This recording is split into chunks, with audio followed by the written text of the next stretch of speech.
본 말씀을 통해서 말씀의 길로 직행하라 제목으로 하나님 말씀 증거하겠습니다. 이제 막 자전거를 배운 어린아이가 혼자 타고 가려고 하면 오른쪽 왼쪽 불안하게 비틀거리면서 나아갈 겁니다. 그때 그 부모가 곁에 서서 오른쪽과 왼쪽을 적절하게 막아주고 또 그 손잡이를 전진 방향으로 잡아주면 좌로나 우로나 치우치지 않고 앞으로 곧장 나아갈 수가 있습니다. 우리 믿음의 길을 걸어갈 때에도 우리가 혼자 간다 그러면 오른쪽 왼쪽 흔들리기 쉬운데 우리의 보호자 되시는 하나님이 곁에 서셔서 막아주시고 지켜주시면 좌로나 우로나 치우침 없이 우리가 직행하여 나갈 수가 있습니다. 그러면 이 말씀의 길로 직행하기 위해서 우리는 어떤 환경들을 조성해 나갈 것인가? 본 말씀을 통해 살펴보면 먼저 악한 길을 향하여서는 닫힌 문이 되게 하라는 겁니다.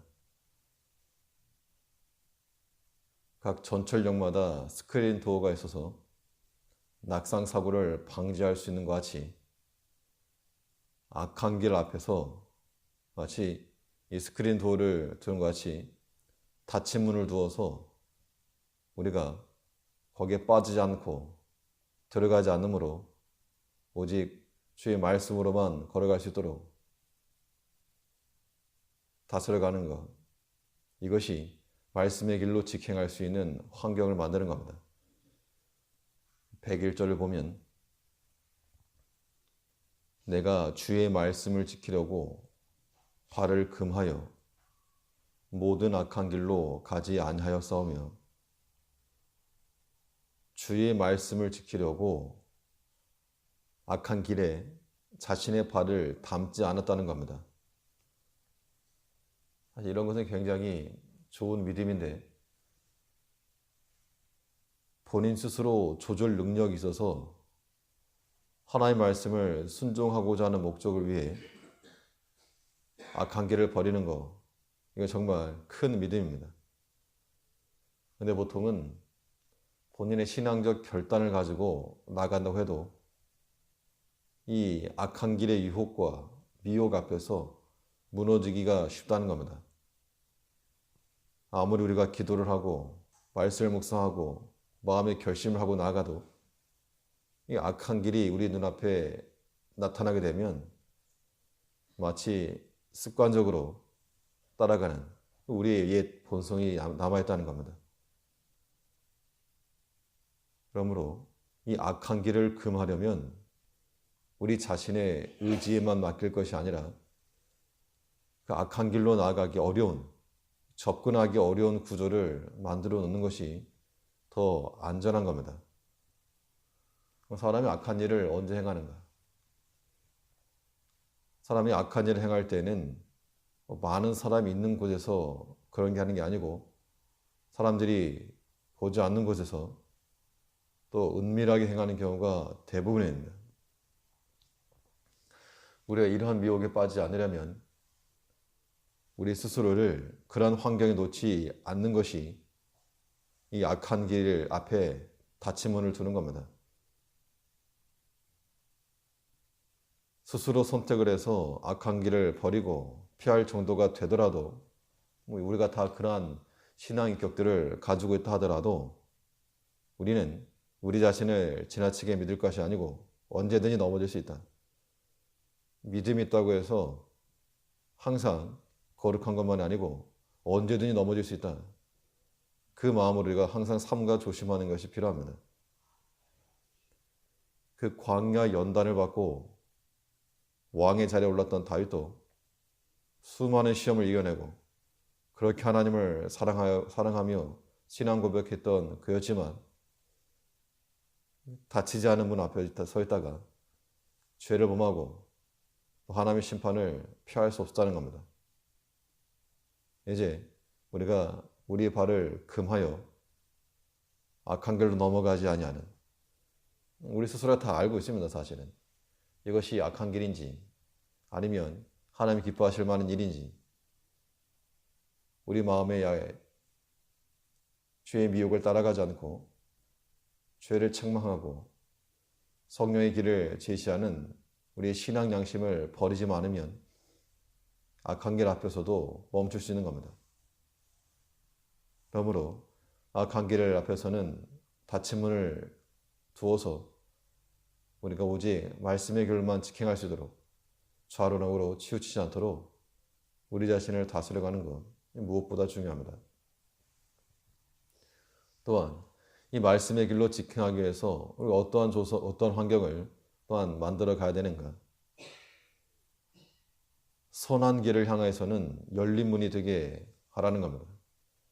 악한 길을 향해서는 문을 닫고 선한 길을 향해서는 문을 활짝 여는 것이, 오른쪽 왼쪽 흔들림 없이 좌우로 치우치지 않고 직행하는 겁니다. 우리가 발을 금해서 가지 말아야 될 곳이 있다면 그 반대로 우리의 발을 내밀어서 들어가야 될 곳도 있는 겁니다. 무엇보다 우리는 선한 일에 열린 문을 두고 거기로 들어가기를 힘써야 됩니다. 102절에서는 주께서 나를 가르치셨으므로 내가 주의 규례에서 떠나지 아니하였나이다. 주의 교훈을 따라 그 규례에서 떠나지 않고 거기 거했다는 겁니다. 악한 길에는 발을 금하여서 말씀의 길에서 떠나지 않도록 하고, 또 말씀의 길에서는 자신의 발을 붙들고 해서 그 말씀에서 떠나지 않도록, 그러니까 우리는 금해야 될 길을 금하고 들어가야 될 길을 들어가도록 우리 자신을 잘 다스려야 됩니다. 하나님의 말씀이라고 하는 것은 마치 우리를 안전하게 지켜주는 띠와 같아서 넘어지지 않도록 붙들어주는 겁니다. 이 말씀의 띠를 잘 착용을 하고 나가야지, 그렇지 않으면 넘어지기 금방 잘합니다. 금방 넘어지는 겁니다. 우리가 떠날 곳을 떠나고 들어갈 곳을 들어가야 되겠는데 실상은 그 반대로 행하기 때문에 문제가 되는 겁니다. 악한 길 앞에서는 멈춰야 되겠는데 불도저같이 직진을 해버리고, 선한 길, 말씀의 길로는 힘써 들어가야 되겠는데 여기는 급 제동을 해서 들어가지 않으려 하고, 이렇게 하면 우리는 하나님의 도우심을 받지도 못하고 넘어지고 마는 겁니다. 우리 자신의 영혼을 돌아보고 우리 영혼을 좀 생각할 줄 알아야 되겠습니다. 그래서 배우는 자는 가르치는 자의 마음을 헤아릴 줄 알 때 그 배움이 일어날 수 있는데, 하나님께서 우리를 가르치시는 목적이 무엇인가? 주의 교훈을 배운다는 것은 우리를 가르치고 지도하시는 그 하나님의 마음을 이해하는 겁니다. 102절에서 주께서 나를 가르치셨으므로 내가 주의 규례에서 떠나지 아니하였나이다. 그 주의 규례를 따라서 주의 가르침을 받고 깨닫고 참으로 그러하다. 그래서 그 규례를 떠나지 않았다는 겁니다. 이것은 나를 가르치신 하나님을 사랑하고 존중한 결과입니다. 아무리 하나님께서 우리에게 말씀을 가르쳐도 듣지 않고 따르지 않고 순종하지 않으면 내게 말씀하시고 가르친 자에 대한 이건 무시요 합당한 처사가 아닌 겁니다. 내가 듣고 싶은 그 말만 들으러 갈 때 그것은 합당치 않고, 때로는 듣기 부담스러운 말씀이라도, 때로는 우리 마음에 걸릴지라도 그걸 달게 받아야 됩니다. 하나님이 내게 말씀하신다. 성령께서 양심을 통해 내게 책망하신다. 그렇게 받아서 우리가 악한 길은 우리 발을 스스로 금하여 들어가지 않도록 하고, 이 말씀의 길에서는 우리 발을 더 권고하여 하나님의 말씀의 길로 들어가고 떠나지 아니하도록, 그래서 우리가 오직 주의 말씀으로만 직행하여서 좌우로 치우침 없이 하나님의 말씀의 길을 걸어갈 수 있는 제 거룩한 백성들 되될 줄 압니다. 기도하겠습니다.